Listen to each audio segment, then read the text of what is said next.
कामाख्यानगर और परचंग गस्तरे 5T सचिव भिके पांडियान। ढेंकानाल जिलार कामाख्यानगर और परचंग गस्तरे 5T सचिव भिके पांडियान प्रथमे कामाख्यानगर सारंगधर स्टाडियम रे होइथिबा अस्थायी हेलीपैड रे ओह्लाई लोकंक सहित हाथ मिलाइबा सहित लोकंक ठारू विभिन्न समस्या संबंधी दाबीपत्र ग्रहण करथिले। कामाख्यानगर ठारे सबुठारू अधिक दाबीपत्र पाइथिबा कहिसंती।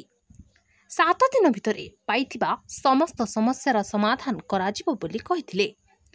राज्य सरकार लोकंक पई अनेक योजना करूछंती। मुख्यमंत्री एबे समस्त कॉलेज गुड़िको 5T अधीन को आनिछंती, तेणु एहार विकास हेबो। एहार दायित्व आपण नेबाकू अनुरोध करिछंती।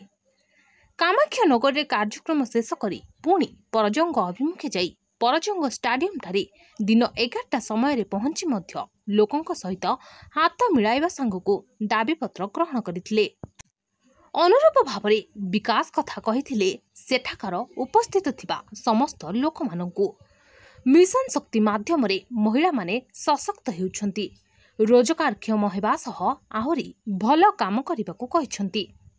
शेषरे कुआळु स्थित अष्टशंभु मंदिर को जाई दर्शन करने सह मंदिरर उन्नति पाई मंदिर कमिटी सहित आलोचना करिसंती। स्थायी रास्ता निर्माण कराजिबा सह मंदिरर विकास कराजिबा पाई प्रतिश्रुति मध्य देइछंती।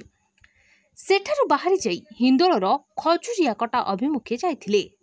5T सचिवंक गस्त को नै कामाख्यानगर और परजंग बीजेपी पक्षरु विरोध करा जाइछि। कामाख्यानगर रे ब्लॉक कार्यालय और परजंग रे तहसील कार्यालय सम्मुख रे बीजेपी नेतृवृंद कला गंजी और कला टोपी पिंधि धारणा देवा सहित केंद्र देउथुबा अर्थ को राज्य सरकार टाळटुळ नीति अवलंबन करुथुबार प्रकाश करने सहित राज्य रे वर्तमान गणतंत्र को हत्या करा जाइथिबार सूचना दैथिले। सचिवंक सभा पई शासक दलर आचरण को नै प्रश्न उठाइछंती बीजेपी राज्य कार्यकारिणी सदस्य विभूति प्रधान। कामाख्यानगरु प्रकाश कुमार पात्रंक रिपोर्ट संभव टीवी ओडिया।